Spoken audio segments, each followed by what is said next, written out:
Père, merci pour le privilège que nous avons ce matin de recevoir ta parole, cher Père.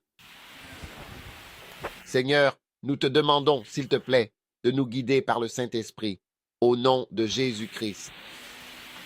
Merci pour ta grande puissance et ton onction. Merci pour ta grande bénédiction que tu nous accordes. Au nom de Jésus, je prie. Amen. Vous pouvez vous asseoir. Il y a 5 choses importantes et significatives que je veux absolument partager avec vous aujourd'hui parce que je crois fermement que Dieu m'a donné une onction spéciale et unique dans ces 5 domaines spécifiques.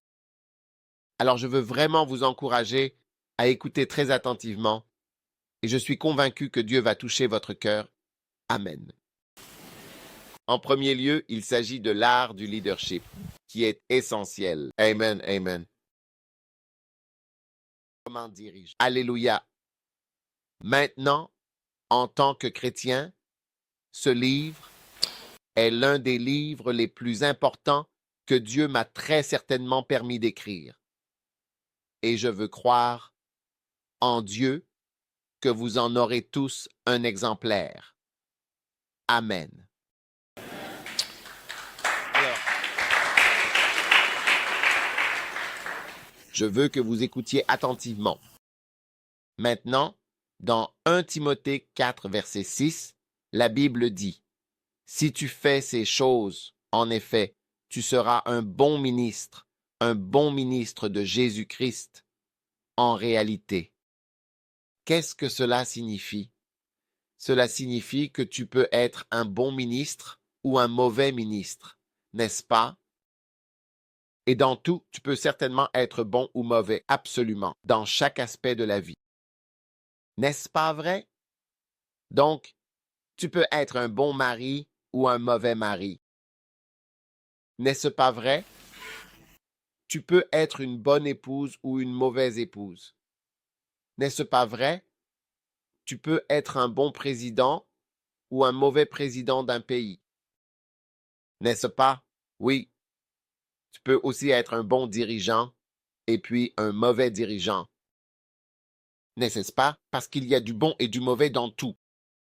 Tu peux avoir de la viande qui est bonne et de la viande qui est mauvaise. N'est-ce pas vrai? Quand tu la manges, tu auras des problèmes d'estomac parce que c'était de la mauvaise viande. La plupart des dirigeants en Afrique sont de mauvais dirigeants. Oui. Si tu regardes l'État du Libéria en examinant de manière approfondie, tu peux voir qu'un dirigeant incompétent ou quelques dirigeants incompétents ont dirigé le Libéria pendant une période prolongée.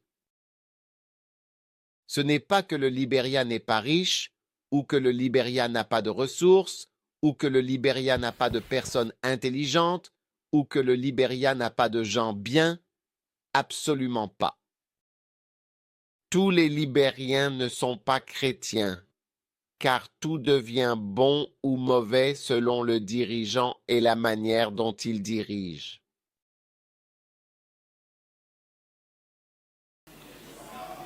Tu comprends? Maintenant, si tu étudies le leadership de Jésus-Christ, penses-tu que Jésus était un bon dirigeant ou un mauvais dirigeant? Oui. Qu'a dit Jésus? Prenons quelques exemples concrets de la manière précise dont Jésus a dirigé son peuple. L'une des choses que Jésus a dites, c'est « Je vais vers mon Père, afin que là où je suis, vous y soyez aussi. » Que font les dirigeants africains? Ils diront « Je vais au palais, afin que là où je suis, vous ne puissiez jamais y aller. » Est-ce pas vrai? Je vais devenir riche, afin que les richesses que j'ai, vous ne puissiez jamais en avoir une partie, en réalité. Je vais conduire une belle voiture, afin que la voiture que je conduis, tu ne puisses jamais en avoir une pareille jusqu'à ta mort. Et c'est ainsi que sont les dirigeants africains.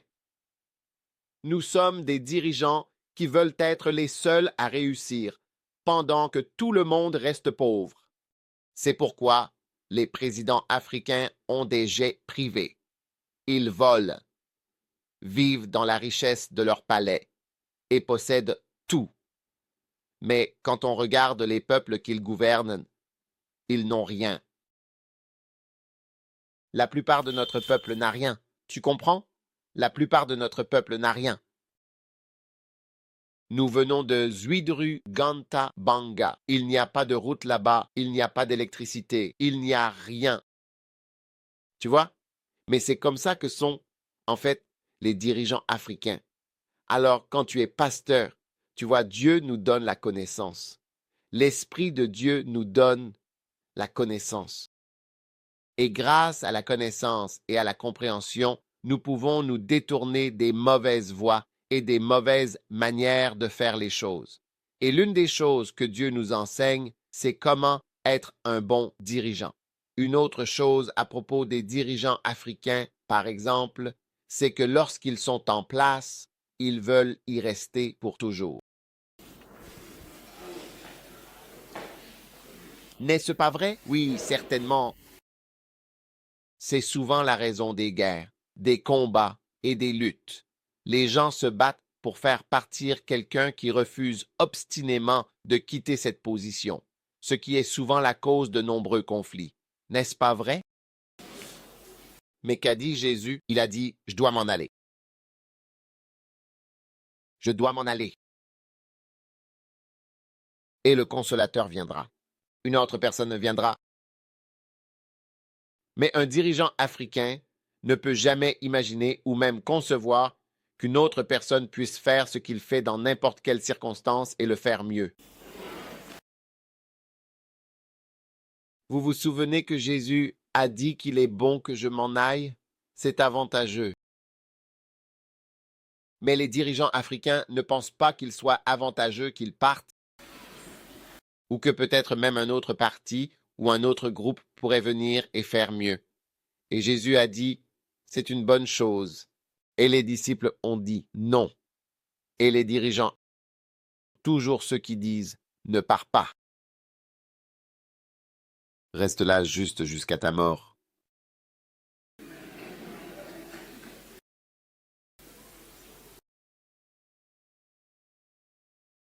Partout en Afrique.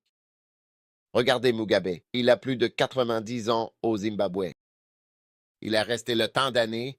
Oui, c'est vraiment une bonne chose que je reste ici, car cela pourrait être bénéfique pour nous tous. Il dit que c'est bien qu'il reste. Je n'ai pas mon portefeuille ici. Si j'avais mon portefeuille, je vous montrerais. Et dans mon portefeuille, j'ai environ 10 milliards de dollars. Oui, moi j'ai environ 10 milliards, en fait. J'ai de l'argent dans mon portefeuille. 1 milliard exactement. Et j'ai des billets de 50 millions du Zimbabwe qui sont en ma possession et sont très rares. Des dollars zimbabwéens.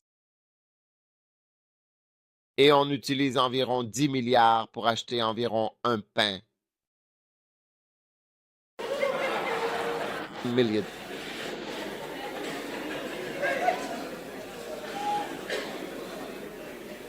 Si j'en avais, montrerais.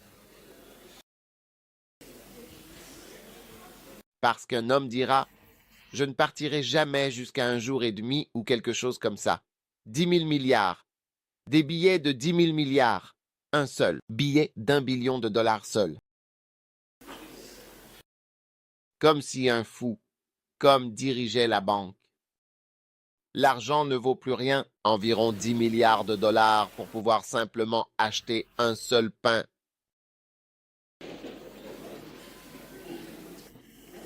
Et ils l'utilisaient dans le pays. Maintenant, ils ont cessé. Ils utilisent le dollar américain. Le dollar. Comme vous utilisez le dollar américain ici. Donc, voilà un dirigeant africain. Ce n'est pas une bonne manière de diriger. Une autre mauvaise caractéristique d'un dirigeant africain est qu'un dirigeant africain ne pense pas que quelqu'un d'autre puisse faire mieux, ou bien il ne veut pas que quelqu'un d'autre fasse mieux. Mais Jésus a dit, les œuvres que je fais, vous les ferez aussi, et vous en ferez de plus grandes encore. Ça, c'est Jésus. Donc, chaque fois que vous regardez comment Jésus dirigeait ses disciples, vous voyez que notre manière de faire les choses est différente. Nous avons une mentalité de chef africain qui est là à vie et qui est simplement un grand homme. En fait, au Ghana, le mot, vous savez, dans notre langue au Ghana, le mot pour désigner un dirigeant est impenzi ou leadership, ce qui signifie être un grand homme. Être un grand homme, c'est ainsi que nous comprenons le leadership. Un grand homme avec une grosse voiture, une grande maison, un chef avec tout, beaucoup de serviteurs et beaucoup de femmes. Et alors, vous êtes un leader. Mais pas ça, le leadership. Quand vous êtes un leader et que vous n'êtes pas capable d'apporter l'électricité au pays, vous êtes un leader inutile. Vous ne pouvez pas apporter la lumière. Vous ne pouvez pas construire de route. Pendant 50 ans, vous n'arrivez pas à fournir de l'eau au peuple. Vous ne pouvez pas donner d'école.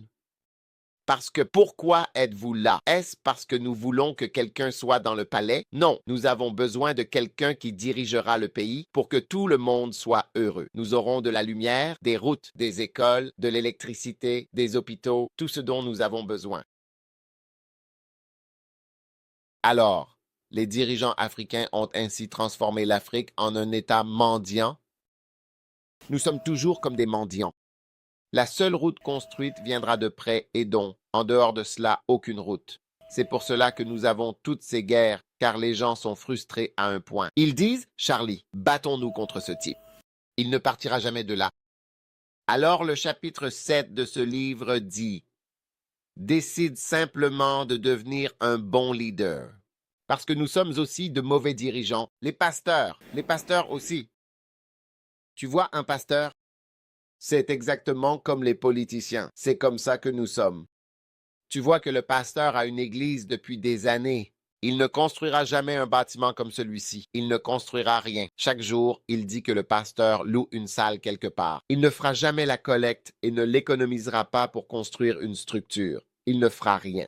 Il ne voudra pas que les autres réussissent. Aucun autre pasteur parmi eux ne s'élèvera dans l'église. Personne n'aura de voiture. Personne ne voyagera jamais à l'étranger. Seul toi, le dirigeant, tu es le seul à... Là où je suis, je peux y être seul. Là où je suis, je peux y être seul. Car les pasteurs africains sont les mêmes que les politiciens africains.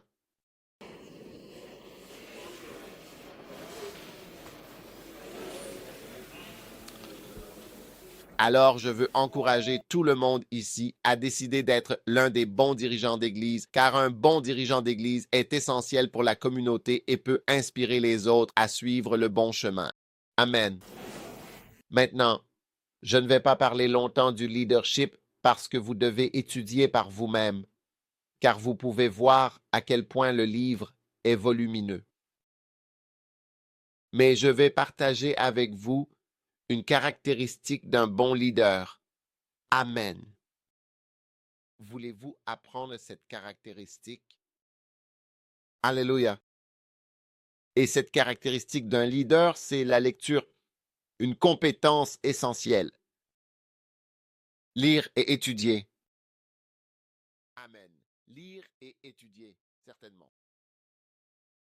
Maintenant, quelqu'un a déjà dit, si vous voulez cacher un secret à un Africain, que faites-vous donc? Mettez-le dans un livre. Il ne le verra pas.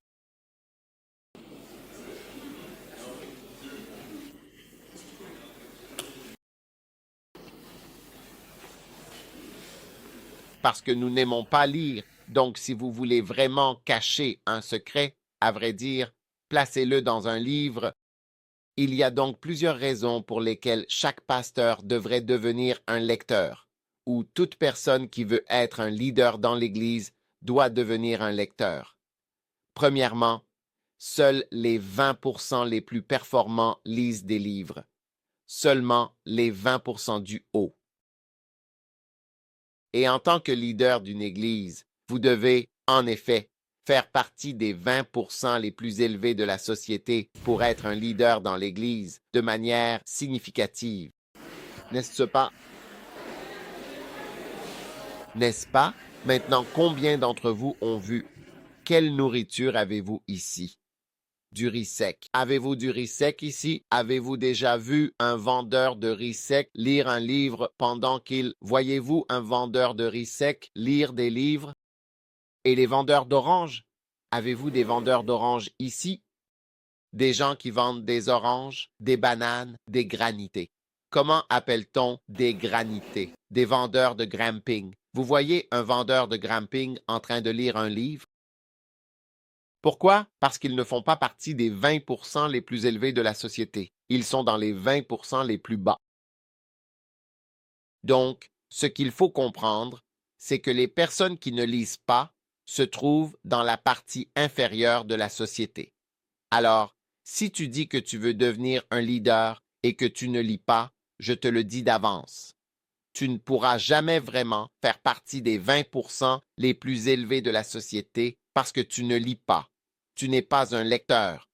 Lire est une caractéristique de toute personne qui est en position élevée, qui dirige, qui est pasteur ou qui fait quelque chose de sérieux dans l'Église. La lecture en fait partie. Tu ne le sais peut-être pas, mais je suis venu te le dire.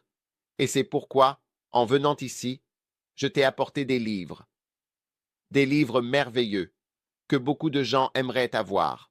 Et je vais te faire un cadeau. Ce sera le meilleur don à te faire. Amen. Je vais te l'offrir parce que je ne cherche pas à gagner de l'argent. Je cherche à te servir et à être une bénédiction pour toi.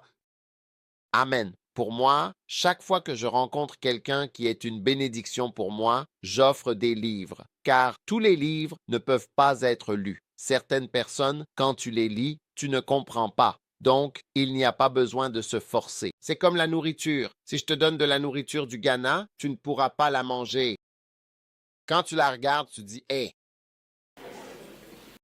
mangez-vous du piment ici? » Tu aimes beaucoup de piment ou pas trop?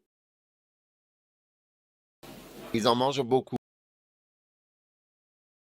Jusqu'à ce qu'ils soufflent de la bouche. D'accord. Mais je ne connais personne ici qui puisse manger plus de piment que moi. Oui, je mets du piment de feu avec du feu. Et je le mange comme une soupe. Je vous lance un défi. Feu contre feu. Tu vois. Mais certainement un jour, j'ai amené un Américain au Ghana. Et je lui ai donné à manger. Il n'y avait pas de piment dedans. Absolument rien du tout. Même pour moi personnellement, si jamais il fallait noter de 0 à 100, le piment était à 0, quelque chose comme pour 100, vraiment. Il n'y avait rien. Dès qu'il a commencé à manger, il a dit « Ma tête transpire. Cet endroit transpire. » J'ai dit « Pourquoi ?» Il a dit « Il y a trop de piment. » J'ai dit « Du piment, il n'y avait pas de piment. » J'étais surpris. Ce que je veux dire, c'est que ce que je peux manger, quelqu'un d'autre, quand il le mange, il ne peut pas le supporter. C'est comme ça les livres. Il y a des livres que quelqu'un peut certainement lire sans rien comprendre. Quelqu'un d'autre lit un livre et il le comprend. Donc, dans ta vie, tu trouveras des livres que tu comprends. Quand tu trouves des livres que tu comprends, alors tu dois rester avec ces livres et les lire davantage. Donc pour moi, je ne comprends pas les livres de beaucoup de gens, mais les quelques personnes que je comprends, une fois que je comprends un de leurs livres, j'achète tous les livres qu'ils ont écrits. Parce que les livres sont quelque chose que l'on garde, et il y a un moment pour lire chacun d'eux. Parfois même quand tu vas prêcher sur un sujet ou à différents moments de ta vie. C'est pourquoi chaque pasteur, si tu vas en Amérique, chaque pasteur a une bibliothèque. Il a sa propre bibliothèque. Quand tu vas chez lui, tu vois une bibliothèque parce que c'est associé au pasteur. Donc, ceux qui se disent pasteur ou leader ne savent pas choisir et lire des livres. Vous n'êtes pas un vrai leader, mais vous ne le savez pas. Je suis venu vous montrer ce dont vous avez besoin. Tu en as besoin. Amen. Numéro 2. Que tout le monde dise, je vais faire partie des 20% du sommet. Wow. Numéro 2. Tous les leaders dans la Bible étaient des lecteurs. Les personnes dans la Bible que nous admirons lisaient des livres, comme Paul, dans Daniel chapitre 9. Daniel était un lecteur. Dans Daniel chapitre 9, la Bible dit que la première année de son règne, moi, Daniel, je comprenais les livres. Je comprenais les livres. Il lisait. Daniel chapitre 9, verset 2. Moi, Daniel, j'ai compris par les livres. Je lisais des livres et j'ai compris. Vous voyez, donc si Daniel lisait les livres écrits par Jérémie, il dit que la parole du Seigneur est venue à Jérémie, selon laquelle il accomplirait 70 ans dans les désolations de Jérusalem. Si Daniel lisait les livres de Jérémie, à combien plus forte raison toi? Comment tu t'appelles? Benjamin. Si Daniel lisait, qu'en est-il de Ben? Tu dois lire. Tu dois lire. Si un prophète qui a écrit une partie de la Bible lisait, et toi alors?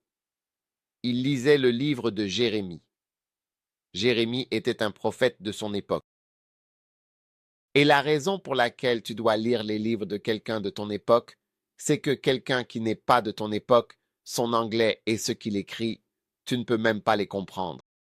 Par exemple, l'une des personnes dont je veux vraiment lire le livre, c'est John Wesley. Mais quand je lis ce qu'il a écrit, ce n'est pas facile pour moi à comprendre. Pourtant, j'aime vraiment John Wesley. C'est quelqu'un que je suis. J'essaie de lire les choses qu'il a écrites, mais ce n'est pas facile. Par contre, quand je lis sur sa vie, je comprends. Mais quand je lis ce qu'il a lui-même écrit, l'anglais, je ne le saisis pas bien. C'est pour ça que Daniel lisait Jérémie, parce que Daniel et Jérémie vivaient à la même époque.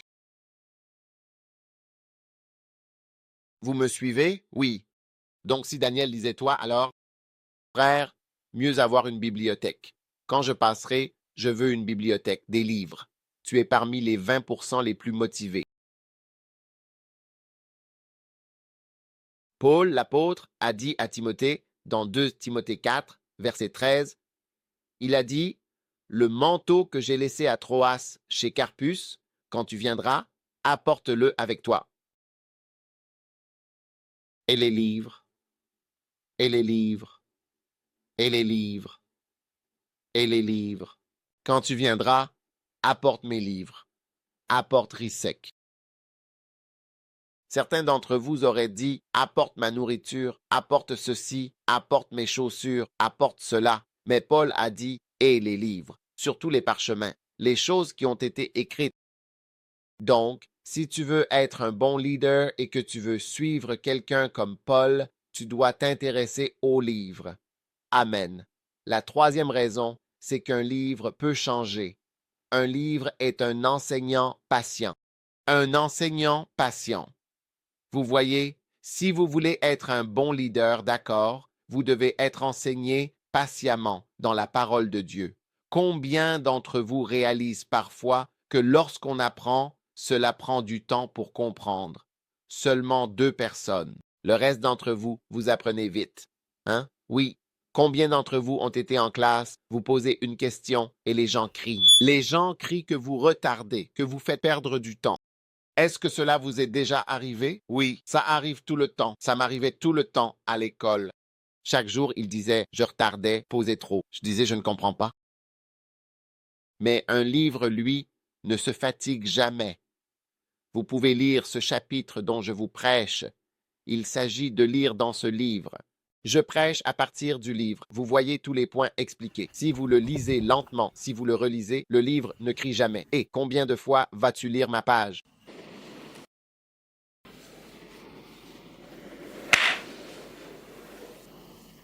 Donc le livre est très patient. Il ne se fâchera jamais contre vous en disant « Tu poses trop de questions, tu me lis trop ». C'est pourquoi un pasteur doit avoir beaucoup de livres et doit lire les mêmes choses encore et encore. Un jour, j'ai vu mon enfant, ma fille, elle avait d'environ 8, 9 ou 10 ans. Je lui ai demandé « Aujourd'hui à l'école, qu'as-tu appris ?» Elle a dit « 2 plus 2 ». J'ai dit, ah, depuis tes 3 ans, je paie les frais de scolarité.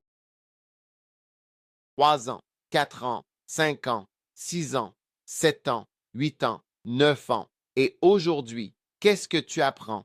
2 plus 2 égale 4. Donc, depuis que tu as 3 ans jusqu'à maintenant, tu n'as pas encore fini d'apprendre que 2 plus 2 égale 4. Et j'ai réalisé qu'il faut beaucoup de temps à une personne pour apprendre une seule chose. C'est pourquoi tu vois ton enfant aller à l'école pendant longtemps. Qu'est-ce qu'il faisait à l'école? Il chantait des chansons. Il faisait des choses parce qu'il ne pouvait pas apprendre. C'est pour ça que quand nous venons à l'église, nous chantons des chants à Dieu. Parfois, nous ne pouvons pas apprendre grand-chose, alors nous devons chanter, chanter, chanter, faire d'autres choses dans le petit monde. Si je commence à enseigner la conque, si je commence à entrer dans tous ces sujets, vous allez tous vous endormir. Vous allez vous endormir sur moi. Ce qu'il faut retenir, c'est qu'il faut du temps pour apprendre. C'est pourquoi je préfère investir en vous donnant un livre. Si je savais que vous liriez tous mes livres, je vous les donnerais, mais je ne le ferai pas. Quand on donne gratuitement aux gens, ils ne l'apprécient pas. Je peux vous en donner, j'en ai, je peux donner. Je vais donner un exemplaire à tout le monde, mais vous ne le lirez pas. Alors, je vais vous en donner quelques-uns et ceux qui apprécient achèteront le reste. Parce que, comme je vous l'ai dit, quand vous voyez un pasteur qui fait partie des 20% les plus performants, quand vous goûtez à un livre et que vous vous dites, ce livre, je l'ai déjà lu, donnez-moi toute la collection. L'une des plus grandes bénédictions de ma vie est un homme de Dieu appelé Regina. Ses livres m'ont tellement enrichi. Un jour, je suis entré dans une librairie et j'ai dit, je veux quelque chose de prophétique à lire. Quelque chose de prophétique. Alors j'allais voir si je pouvais trouver un livre sur les rêves, les visions. Alors j'ai vu ce livre intitulé Le ministère prophétique, écrit par un homme nommé Rick Joyner. J'avais déjà vu ces livres auparavant, mais quand j'ai vu celui-ci, la couverture n'était pas jolie. Alors je n'ai acheté aucun de ces livres. J'ai donc emporté le livre à l'hôtel. J'étais en Afrique du Sud. Quand je suis arrivé le soir et surtout le lendemain matin, très tôt, je me suis mis à lire. Wow! J'ai compris le premier chapitre. C'était facile. Le chapitre 2, c'était merveilleux. Celui-là est très intéressant. J'ai tenu le livre comme ça et j'ai dit, est-ce que cet homme a écrit d'autres livres? Est-ce qu'il a écrit un autre livre? Alors j'ai appelé le pasteur chez qui j'étais allé à l'église. J'ai dit, ramène-moi à la boutique. Alors, quand j'y suis allé pour chercher. Y a-t-il un livre de cet homme? Parce que le livre qui a été une bénédiction, qui a changé ma vie, ce n'est pas le livre que je lisais. Dieu s'est servi de ce livre pour me faire découvrir cet homme. En revenant, j'ai demandé s'il y a un autre livre. Puis je suis arrivé à une partie de la boutique et j'ai vu rejoignez, rejoignez, rejoignez, rejoignez, rejoignez. J'ai dit, cet homme a écrit beaucoup de livres, mais en général, il y a un livre qu'une personne a écrit qui est célèbre. Alors, je cherchais à voir l'auteur de celui-là. J'ai pris tous les livres, mais il y en avait un que je cherchais. L'auteur de celui qu'ils avaient écrit, l'auteur de The Final Quest. J'ai dit, The Final Quest doit être un livre que je dois avoir. Alors je les ai pris. Vous voyez, Dieu me l'a montré. Je lis ce livre depuis plus de 12 ans. Le même livre, ainsi que d'autres. Il a même guidé tout mon ministère, toute ma vie. Toute ma vie a été transformée par la lecture des livres de cet homme. Oui, parce que le point suivant dont je parle, c'est qu'un livre peut faire toute la différence. Dans toute ta vie, tout ce qui concerne ton ministère peut changer juste grâce à un livre. Oui. Donc, la prochaine raison pour laquelle tu dois avoir des livres, c'est parce qu'un livre peut simplement transformer tu vois, ton église, tout changera juste à cause d'un livre. C'est ce qui m'est arrivé. Regarde, regarde-moi bien. Tu vois, je suis ici, je suis en train de te prêcher ici au Libéria. Tu comprends? Nous sommes venus ici, nous organisons cette croisade et tout cela. Tu penses que je suis allé à l'école biblique? Jamais. Je ne suis jamais allé à l'école biblique. Je n'ai même jamais suivi un cours biblique. Je n'ai suivi aucun cours par correspondance. Alors, d'où me vient toute cette connaissance? Toutes ces choses que j'écris. C'est tellement facile d'écrire un livre, même un livre comme celui-ci. Regarde la taille du livre que les gens lisent même. Tu vois, quand j'ai commencé à écrire des livres, je n'avais même pas de quoi écrire. J'ai dit à ma secrétaire, regarde, le livre est extrêmement petit. Augmente la taille des lettres pour que le livre soit un peu plus épais. Parce qu'après avoir tout écrit, c'était au début de mon ministère d'écriture, le livre était très petit. Donc en fait, ce n'était même pas une femme, c'était un gars. Et j'ai dit, d'accord, maintenant que tu as augmenté la taille des lettres, la taille du livre n'a toujours pas augmenté. Alors j'ai dit, augmente les espaces.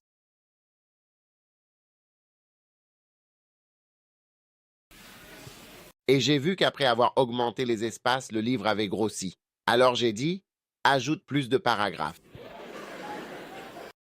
Et après avoir ajouté les paragraphes, ce n'était toujours pas suffisant. J'ai dit, fais plus de chapitres parce qu'à chaque chapitre, il faut commencer sur une nouvelle page, juste pour essayer d'agrandir le livre au-delà de 12 pages.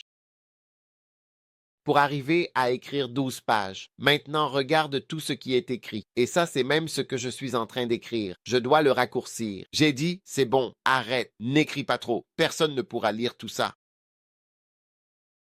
Alors, c'est ce que j'essaie de partager avec vous. Amen. D'où est-ce que je connais ces choses? De la lecture.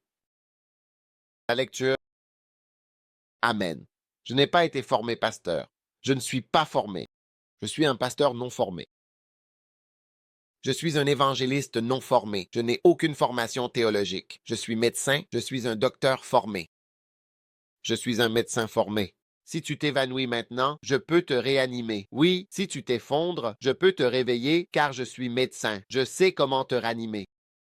Je sais comment faire repartir ton cœur. L'injection à te donner pour relancer ton cœur pour qu'il se réveille et batte encore. Oui, si tu t'effondres maintenant que tu es gonflé, je sais comment te faire te relever. Oui, c'est ma formation. Je suis formé pour faire ça, mais pas comme pasteur. D'où me viennent toutes ces connaissances? C'est en lisant et grâce à d'autres pasteurs qui ont écrit des livres. Oui, c'est pour ça que je vous encourage. Si je viens ici, je n'ai rien de mieux à vous offrir qu'un livre. Je n'ai pas de meilleur conseil à vous donner que de lire un livre. Il n'y a rien de mieux que je puisse te dire que commencer à lire et écouter. Et Dieu ouvrira tes yeux et Dieu te donnera la connaissance. Oui. La Bible dit que la sagesse a dans sa main gauche les richesses et dans sa main droite la longue vie. Si tu n'obtiens pas, le livre contient la connaissance, la sagesse, la puissance du Saint-Esprit pour ta vie, car l'esprit de sagesse, l'esprit de connaissance, l'esprit d'intelligence, il y a tant de choses que nous ne comprenons pas. Si tu prends un livre comme celui-ci, c'est l'un des plus importants que j'ai écrit, car il explique pourquoi et comment les églises grandissent. Vos pieds, beaucoup ignorent comment ça marche. Par exemple, si vous me voyez avec ma taille comme ça, comment grandit-on? Vous voyez, mais les médecins ont expliqué que lorsque vous mangez des glucides, lorsque vous mangez des protéines, lorsque vous mangez des vitamines, voici ce qui se passe. Ils sont allés profondeur pour comprendre. C'est pourquoi, lorsqu'une personne est mal nourrie, on peut la soigner, parce qu'on comprend comment un enfant grandit.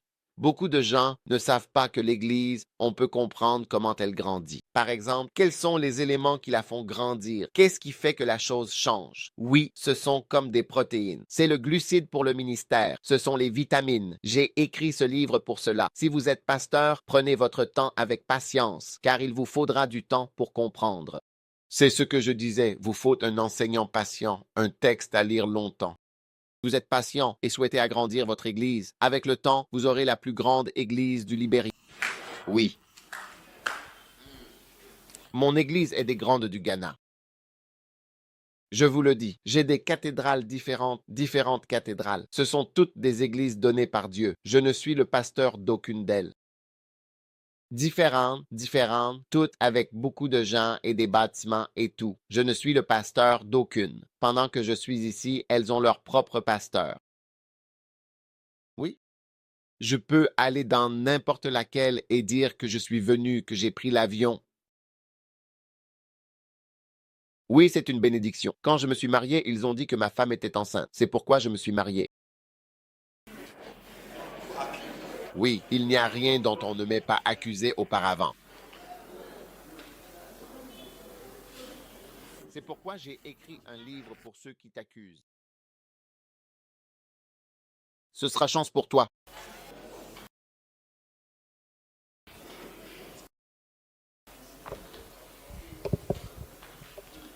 Et pendant que tu travailles pour Dieu, le deuxième groupe, je t'ai donné 4 groupes, ceux qui t'accusent. Numéro 2, ceux qui te quittent. Un livre entier uniquement pour ceux qui partent. Tu vois, quand quelqu'un te quitte, il est en train de dire quelque chose. Oui, si ma femme me quitte aujourd'hui, elle dit quelque chose. Même si elle dit qu'elle ne fera aucun commentaire, elle dit quelque chose. Tout le monde dit, pourquoi ta femme t'a quitté? Ce que t'as fait. Et peu importe ce que tu dis, le fait qu'elle parte dit quelque chose. Oui. Donc toutes les personnes qui quittent les églises disent quelque chose. Elles combattent l'église qu'elles ont quittée en la quittant. Elles combattent l'église en la quittant. Et quand elles quittent l'église, elles ne vont pas loin. Elles vont un peu plus loin et commencent une autre église. Oui, c'est leur spécialité. Ils sont spécialisés dans le fait de commencer une église juste à côté. Et si l'église s'appelait Église internationale de la puissance, alors quand ils créeront leur église, ils l'appelleront Église de la puissance internationale.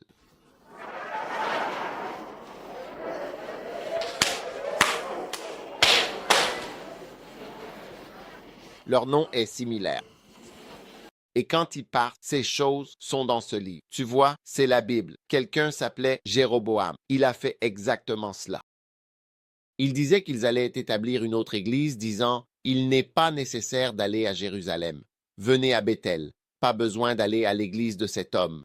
Ici aussi, il y a l'onction. C'est aussi bien que ce qu'il y a à Jérusalem. Il n'est plus nécessaire d'y aller. Venez ici. » Oui, ce sont parmi les personnes les plus méchantes, surtout les pasteurs. Ils vont vivre et faire toutes ces choses, et ils vont parler, dire des choses, lancer des insinuations et des soupçons. On soupçonne le pasteur de l'Église que les gens ont quitté. C'est comme s'il était un homme mauvais. Un homme mauvais. Avez-vous déjà vécu ce genre de choses au Libéria? D'accord.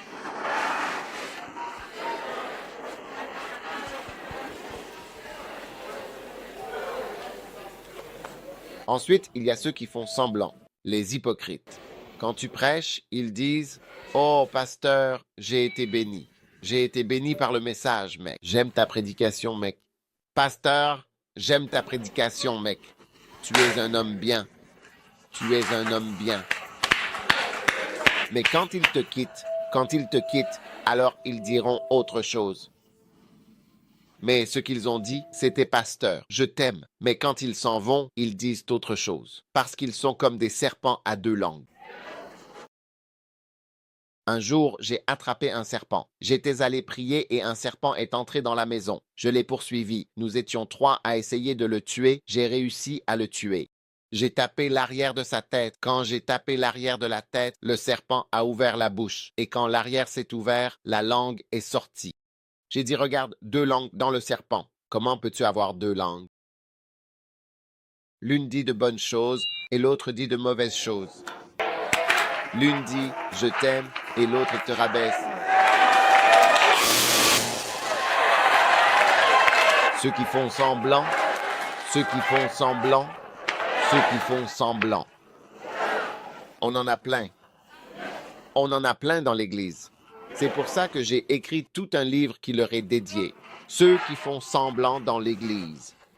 Les Judas Iscariotes. Tu manges avec Jésus le soir, sans savoir que tu as prévu de le vendre ce même soir. Ce même soir. Tu manges avec lui et tu dis la prière. Tu dis la prière et tu bénis la nourriture, sans savoir qu'en même temps, regarde ce que tu es en train de faire. Ceux qui font semblant. Tu es le champion Judas du Libéria. Wow!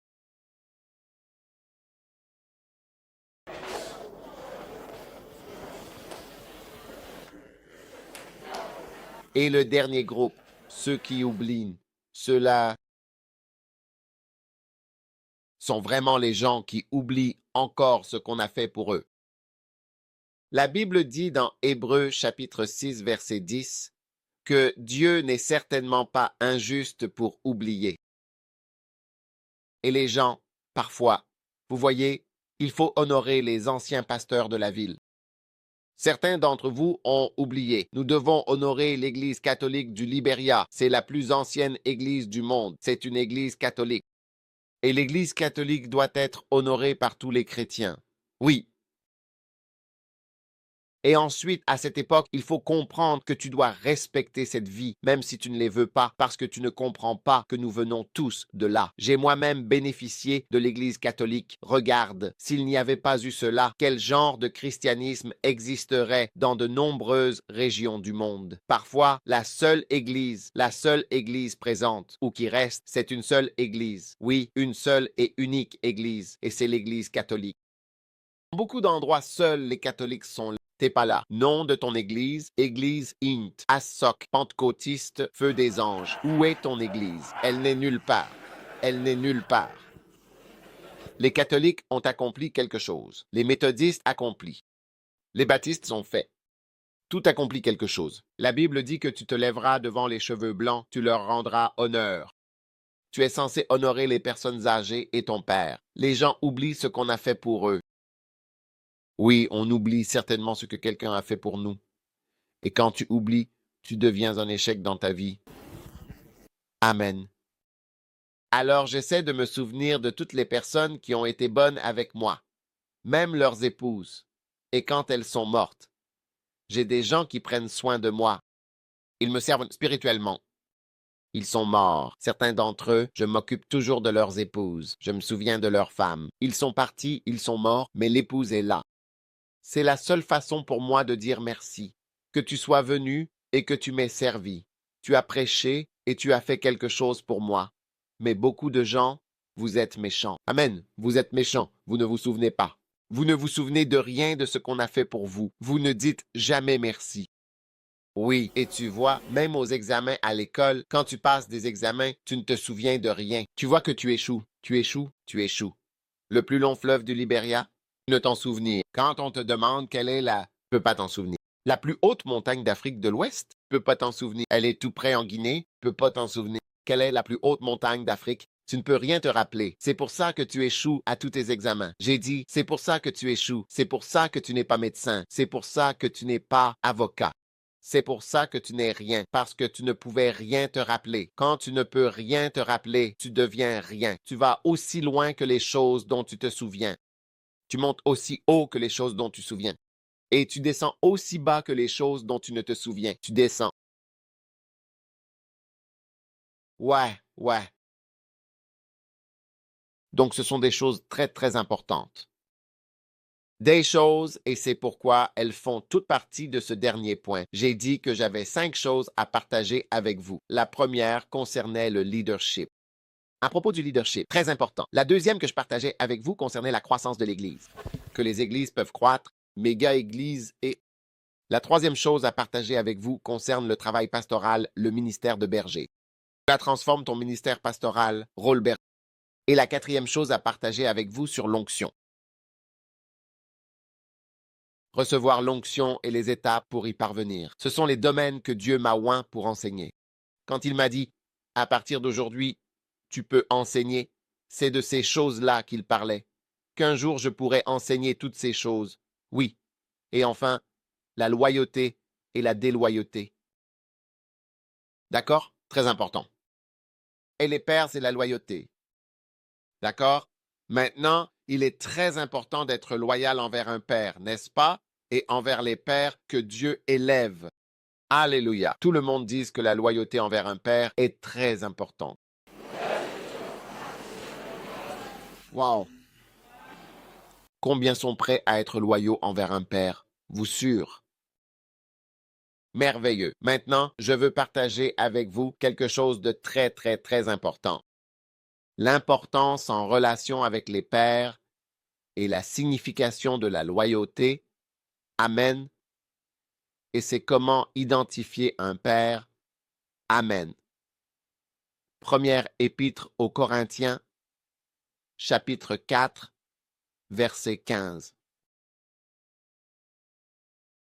Il est écrit, car quand vous auriez 10 000 instructeurs en Christ, vous n'avez cependant pas plusieurs pères. car en Jésus-Christ, c'est moi qui vous ai engendré par l'Évangile. 1 Corinthiens chapitre 4, verset 15. Même si vous avez 10 000, amen, 10 000 pères enseignants. Père, enseignant. Amen. Vous êtes là? Vous n'avez pas beaucoup de pères. Maintenant, qu'est-ce qui fait qu'une personne est un père? Suis-je ton père? Viens, viens. T'ai-je donné naissance? Non. Ce que je t'enseigne, Oui. t'ai enfanté? Non. Je t'ai fait exister? Non. Non, c'est ça la différence avec un père. Je peux t'enseigner, mais je ne t'ai pas fait exister. Amen? Assieds-toi. Donc, c'est ça la différence avec un père. Un père n'est pas un vieil homme. Ce n'est pas parce que tu es vieux que tu es un père. La plupart d'entre nous sont devenus pères quand nous étions jeunes. Ce n'est pas la vieillesse qui fait de toi un père.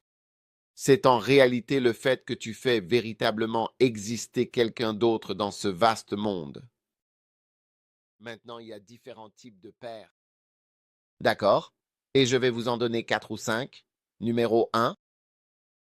Le Père en Christ, c'est quelqu'un qui te conduit à Christ, comme la personne qui te prêche et grâce à qui tu viens à connaître Dieu ou tu nais de nouveau. Amen. Ensuite, le deuxième, c'est ton Père spirituel. D'accord, quelqu'un qui t'aide à devenir spirituel. J'ai une mère spirituelle. Elle m'a aidé à devenir spirituel. Elle m'a enseigné la Bible. Elle m'a aidé à acheter une Bible. Elle m'a emmené à la première église que j'ai fréquentée. Elle m'a aidé dans tout ce qui est spirituel et je suis devenu une personne spirituelle grâce à son implication. Donc, je suis venu à exister en tant que personne spirituelle grâce à quelqu'un. Amen. Le troisième type de père spirituel que nous avons est un père dans le ministère. C'est la personne qui t'aide à devenir un ministre. Tu n'aurais peut-être jamais été ministre si ce n'était pas pour cette personne. C'est aussi important de réaliser que j'aurais été chrétien, je ne serais pas devenu ministre. J'aurais été chrétien, j'aurais été spirituel, mais je ne serais pas devenu ministre. Mais je suis devenu ministre. J'existe en tant que ministre grâce à ce gars. Ce gars m'a encouragé, m'a enseigné et m'a emmené à l'école biblique. Il m'a donné un livre. J'ai écouté son message. Je ne serais pas devenu ministre sans ce gars. Ce gars-là est ton père dans le ministère. Amen.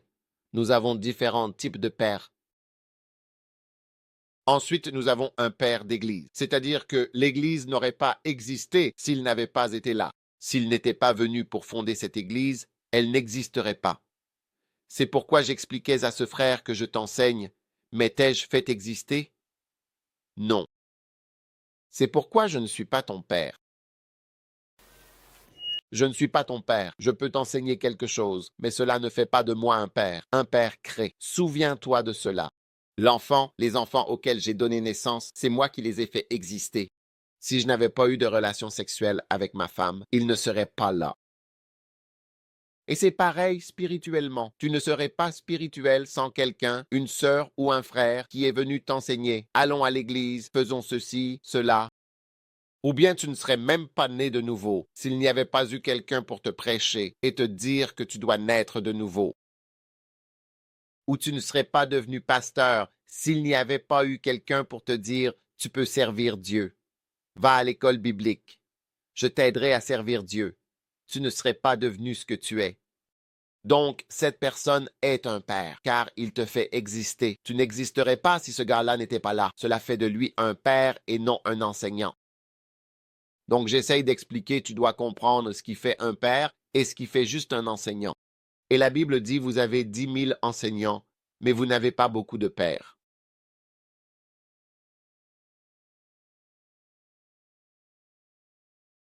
Et toute personne qui n'apprend pas à honorer les pères verra ses jours compter. Oui, pas seulement ton père biologique. Si tu n'honores pas tes pères spirituels, tes jours sont comptés. Tu ne réussiras pas. Parce que la Bible dit « Honore ton père et ta mère afin que tu prospères ». Beaucoup d'entre vous, ça ne va pas bien pour vous car il y a des pères plus âgés. C'est pourquoi je dis que nous devons honorer l'Église catholique, méthodiste, anglicane et les églises plus anciennes, car elles sont les pères des églises plus jeunes. Elles existaient et nous en sommes issus. Je ne sais pas chanter les cantiques mètres. Je ne sais pas chanter les cantiques 4. Je ne sais pas chanter tous ces cantiques. Je ne sais pas chanter les cantiques angles. J'ai fréquenté une école anglicane, une école catholique. J'ai épousé une femme méthodiste. Tu comprends? Je ne suis pas tout cela, mais nous venons de là. Et quand on n'honore pas ses pères, on ne réussit jamais. Alors, je veux vous mettre en garde au Libéry, parce que certains d'entre vous, pendant la guerre, ont perdu le respect des aînés et de beaucoup d'autres choses. Et ce respect, je vous le dis, si vous ne le retrouvez pas, vous êtes condamnés. Vos jours sont comptés, je vous le dis, parce que la Bible dit « Honore ton père et ta mère afin que tu prospères et que tu vives longtemps ». C'est pour cela que certains de vos ministères ne durent pas. Ils ne peuvent pas durer, parce que vous n'honorez pas ceux qui vous précèdent. Quelqu'un vous aide, vous ne l'honorez pas. Vous ne lui donnez aucune offrande. Vous n'écrivez pas à la personne pour l'honorer. Il n'y a aucun honneur de vous, seulement des accusations et des insultes. Rien d'autre que des accusations et des insultes envers ceux qui sont des pères. C'est tout ce que vous avez, parce que vous pensez être le dernier venu en ville. Vous pensez être la dernière onction arrivée en ville. Et tout le monde doit s'incliner devant vous. Non, non, non, non. Quand Jésus est arrivé sur la scène, il est allé vers le Père qui était là, Jean-Baptiste, et il a parlé de lui avec beaucoup d'estime. Jésus ne prêchait pas comme Jean-Baptiste. Il a dit qu'il n'y en avait pas de plus grand. Ainsi, parlez de votre Père. Vous voyez un enfant parler de son papa, « Mon père va battre ton père ». Oui? N'est-ce pas vrai que les enfants disent « Mon père va te battre, mon père va faire ceci ». Et ils pensent que leur père est le plus grand. C'est comme ça qu'est un enfant. Pour que quelqu'un soit votre père, vous devez sentir que votre père est le plus grand. Au lieu d'avoir ce sentiment, certains d'entre vous se concentrent sur les défauts de la personne et cherchent des choses à critiquer et analyser. Vous ne pouvez pas analyser Dieu. Comment pouvez-vous analyser Dieu? Vous ne pouvez pas analyser Dieu ni sa puissance. Ceux qui analysent trop ne peuvent pas avoir le Saint-Esprit, qui ne peut pas être analysé. Vous ne pouvez pas analyser présence de Dieu. Pouvez-vous voir le vent? Pouvez-vous analyser le vent? Comment vent-il? Repart-il? D'où vient-il? Où va-t-il? Vous ne pouvez analyser le vent ni l'esprit. Vous ne pouvez analyser Jésus. Il est le Fils de Dieu.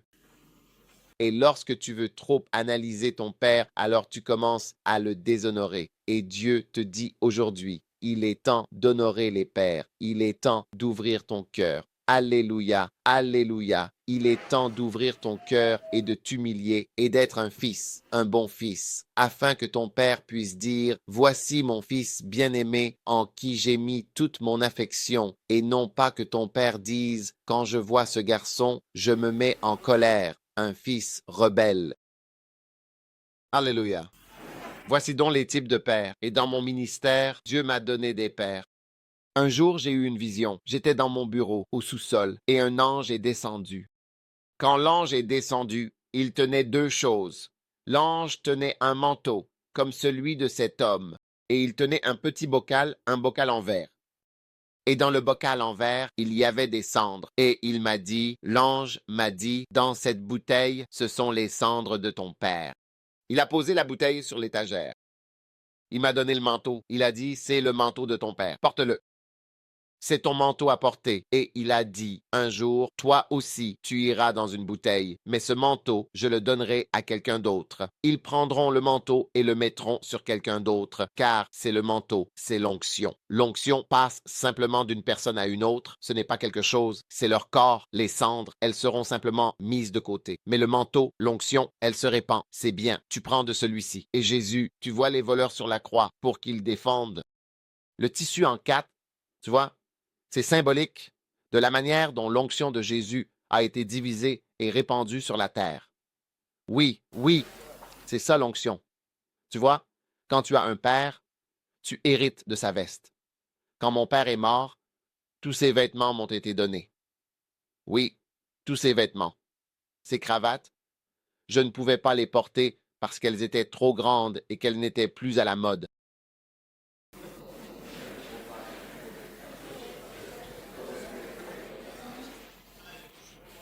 La cravate était grande comme ça.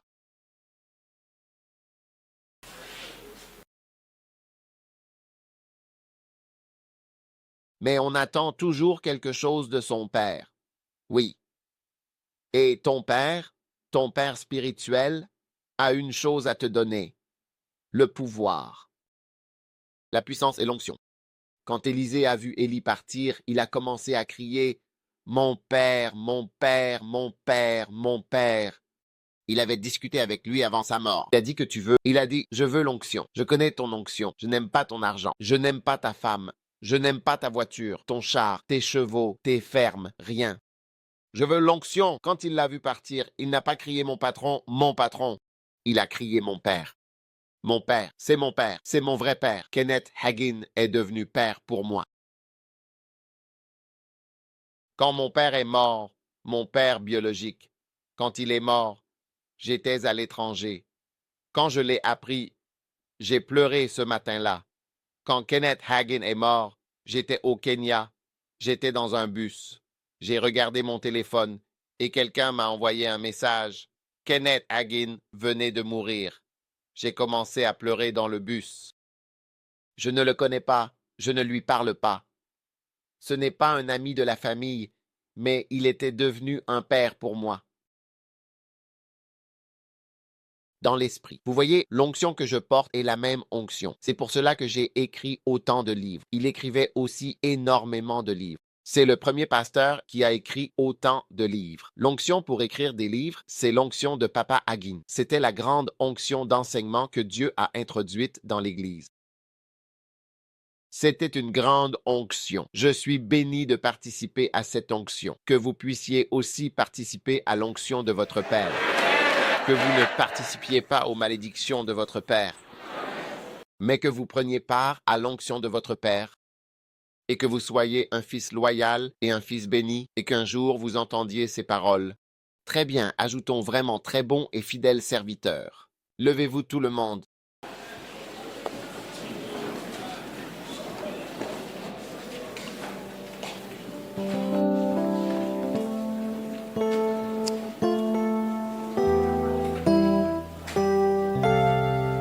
Levez les mains et remerciez Dieu. Est-ce que le pasteur Prince est là? Ruthie Prince Père, merci pour la bénédiction. Merci pour la bénédiction.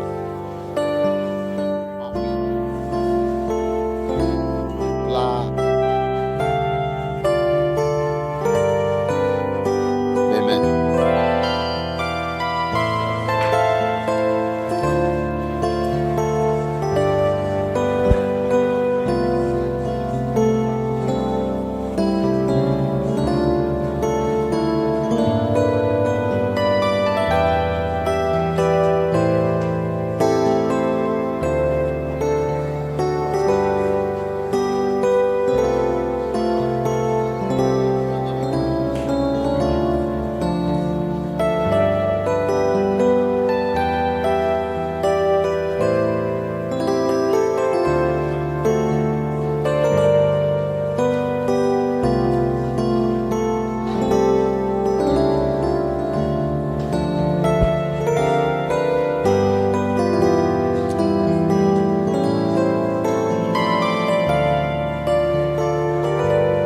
Père, merci pour la grande bénédiction, ce privilège aujourd'hui, au nom de Jésus. Amen. Vous pouvez vous asseoir. Wow! Maintenant, il y a 2 livres que je veux vraiment mettre en avant. En fait, 3. Beaucoup sont appelés. Oui, ce livre va vous aider. Combien parmi vous ne sont parfois pas sûrs d'être appelés? Ce livre vous aidera à savoir si vous êtes appelé. C'est le meilleur livre que vous puissiez avoir. Beaucoup sont appelés si vous n'êtes pas sûr. Et celui-ci s'intitule « Comment être dans la volonté parfaite de Dieu ». Vous devez être dans la volonté de Dieu pour travailler pour le Seigneur. C'est crucial. Et le sacrifice perdu. En tant que pasteur, achetez.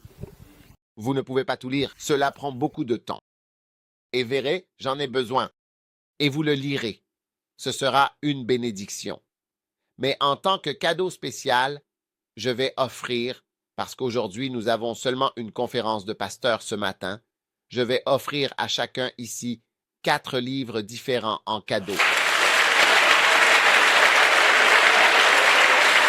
Alléluia.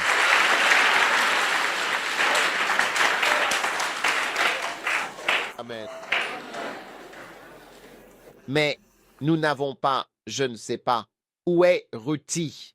Il se peut que nous n'ayons pas assez d'un certain titre, n'est-ce pas? Donc, ce qui va se passer, c'est que certaines personnes recevront certains livres, surtout les pasteurs, et d'autres recevront des titres différents. Mais si vous voulez tout, nous en avons juste quelques-uns qui seront en vente. Et nous faisons aussi une vente spéciale. D'accord? Je vais vous faire un prix spécial.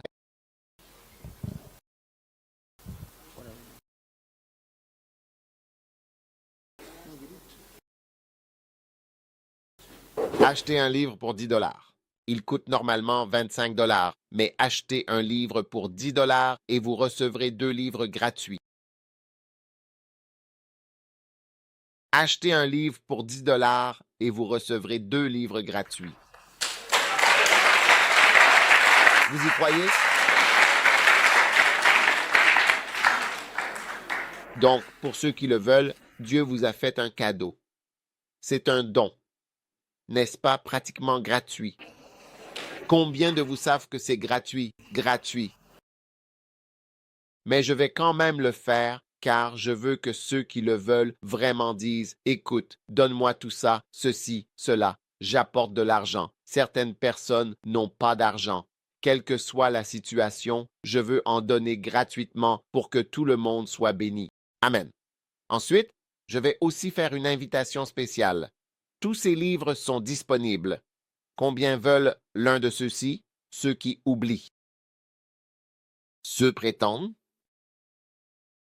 Ceux qui t'abandonnent. Hein?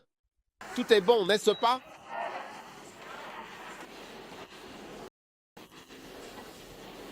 Ceux qui t'accusent. Oui. Wow! Donc tout le monde, Dieu va vous bénir abondamment. Maintenant, je veux que nous... Mais n'oubliez pas, Macan, allez sur le site web. Quel est le nom du site? Ce site-là, non?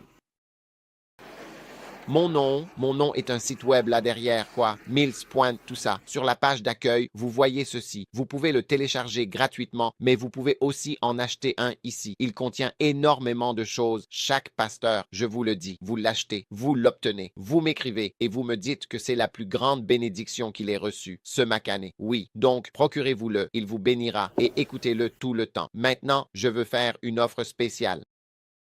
Pour certaines personnes ici qui aimeraient aller à l'école biblique, Dieu a touché mon cœur pour le peuple de Kakata afin de vous faire une offre spéciale pour venir à l'école biblique au Ghana.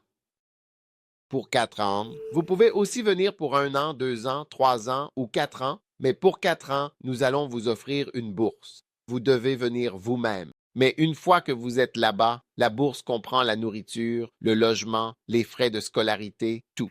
Une bourse spéciale pour vous au Ghana, sur notre campus, le séminaire biblique Anakazo. C'est une école très puissante, l'une des meilleures d'Afrique, l'une des plus grandes d'Afrique. Amen. Votre pasteur doit être d'accord. Votre pasteur doit vous recommander, etc. S'il ne vous recommande pas ou n'est pas d'accord, vous ne pouvez pas venir. Vous pourriez être un voleur ou autre chose. Nous ne savons pas qui vous êtes. Vous pourriez être un imposteur. Vous voulez aller à l'école biblique, mais ce n'est pas vraiment votre intention. Donc le pasteur doit le faire. Alors, quand nous aurons terminé, le docteur ici va enregistrer certaines personnes qui veulent faire cela. Vous voulez aller à l'école biblique. Vous devez venir après que nous ayons terminé. Nous allons bientôt terminer. Une fois que nous aurons fini avec les livres, nous allons clôturer et ensuite le docteur va vous rencontrer et tout vous expliquer. Mais si Dieu a touché votre cœur, si vous voulez aller à l'école biblique, si vous voulez devenir ministre, Dieu a touché mon cœur pour créer une bourse spéciale pour les fils du Libéria comme une semence. Parce que je crois que vous partirez et reviendrez au Libéria avec une nouvelle lumière, un nouveau feu et une nouvelle bénédiction pour beaucoup de gens. Amen. Que Dieu vous bénisse. Ils reviendront dans votre propre église. Ce n'est pas une église différente, votre église, une bénédiction, pas l'église de quelqu'un d'autre. Alléluia. Nous n'essayons pas de faire partir les gens de chez vous. Amen. Comment? Combien sont prêts à voir ces livres merveilleux? Alors, suivons le processus. Faisons un choix. Pas assez pour tous. Donc, si c'est pour l'Église, laissez-moi commencer, par exemple. Combien en veulent? Quel livre commencer? Hors du leadership. D'accord. Laissez sortir du leadership ceux qui veulent en sortir, parce que vous ne pouvez en avoir que 4. Tous, ceux-ci sont là, mais vous devez en prendre 4. Donc, vous devez choisir 1, 2, 3, 4. La croissance de l'Église, ceci, peu importe quand ce sera terminé. Donc, ceux qui veulent quitter le leadership, vous pouvez vous lever. N'oubliez pas qu'il y a d'autres livres. Je ne sais pas si ce sont les responsables ou les pasteurs qui doivent se lever. Je cède au docteur. Asseyez-vous.